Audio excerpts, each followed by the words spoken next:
আসসালামু আলাইকুম। ফৌজদারি কার্যবিধি 1898 এর দায়রা আদালতের গঠন সম্পর্কে আজকে আলোচনা করব। এটা হচ্ছে ধারা 9 বিষয়বস্তু।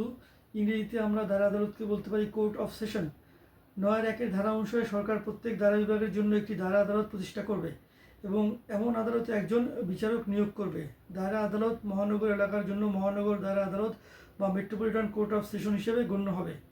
9-3 ধারা অনুসারে এমন এক বা একাধিক আদালতে এখতিয়ার প্রয়োগের জন্য সরকার অতিরিক্ত দায়রা জজ বা যুগ্ম দায়রা জজ নিয়োগ করতে পারে। দায়রা আদালতের বিচারক অর্থাৎ দায়রা আদালতে 3 স্তরের বিচারক থাকতে পারে।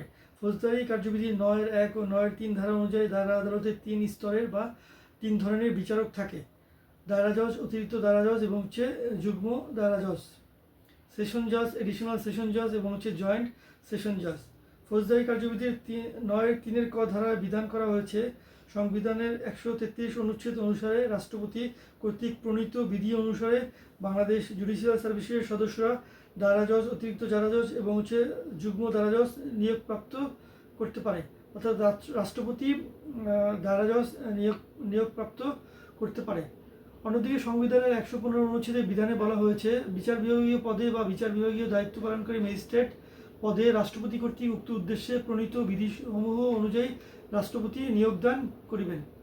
যেহেতু দায়রা জজ বা অতিরিক্ত দায়রা জজ বা যুগ্ম দায়রা জজ বিচার বিভাগীয় পদ, সেহেতু সংবিধানের 115 অনুচ্ছেদের ক্ষমতা বলে এবং 133 অনুচ্ছেদের অধীন প্রণীত বিধানসমূহ অনুযায়ী রাষ্ট্রপতি বাংলাদেশ জুডিশিয়াল সার্ভিসের সদস্যদের মধ্য হতে দায়রা জজ, অতিরিক্ত দায়রা জজ বা যুগ্ম দায়রা জজ নিয়োগদান করে। এতক্ষণ আলোচনা থেকে আমরা এটার সংক্ষেপেও জানতে পারি, ফৌজদারি কার্যবিধির 9 ধারার বিধান অনুসারে সরকার দায়রা আদালত গঠন করতে পারে। দায়রা আদালতের বিচারক থাকতে পারে 3 ধরনের বা 3 শ্রেণীর বা 3 স্তরের। দায়রা আদালতের বিচারক থাকতে পারে 3 স্তর। কি? দায়রা জজ, অতিরিক্ত দায়রা জজ বা যুগ্ম দায়রা জজ। দায়রা জজ বা অতিরিক্ত দায়রা জজ বা যুগ্ম দায়রা জজ নিয়োগপ্রাপ্ত হয় রাষ্ট্রপতি কর্তৃক।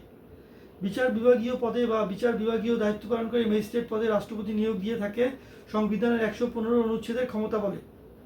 বাংলাদেশের জুডিশিয়াল সার্ভিসের সদস্যরা দায়রা জজ বা অতিরিক্ত দায়রা জজ বা যুগ্ম দায়রা জজ হিসেবে নিয়োগপ্রাপ্ত হতে পারে। দায়রা আদালত আর দায়রা জজ এক কথা নয়। দায়রা আদালতে যে 3 ধরনের জজ থাকে তার মধ্যে দায়রা জজ এক ধরনের। দায়রা আদালত হলো এক বা একাধিক জেলা নিয়ে গঠিত দায়রা বিভাগের মধ্যে সর্বোচ্চ ফৌজদারি আদালত এবং দায়রা জজ, অতিরিক্ত দায়রা জজ এবং যুগ্ম দায়রা জজ হলো উক্ত আদালতের বিচারক বা বিচারিক পদ। প্রতিটি জেলায় বা দায়রা বিভাগের সর্বোচ্চ ফৌজদারি আদালতের বিচারক হলো দায়রা জজ। দায়রা আদালত বা কোর্ট অফ সেশন মহানগর এলাকার জন্য মহানগর দায়রা আদালত বা মেট্রোপলিটন কোর্ট অফ সেশন নামে পরিচিতি লাভ করে। আজকের মতো বিদায় নিচ্ছি। আল্লাহ হাফেজ।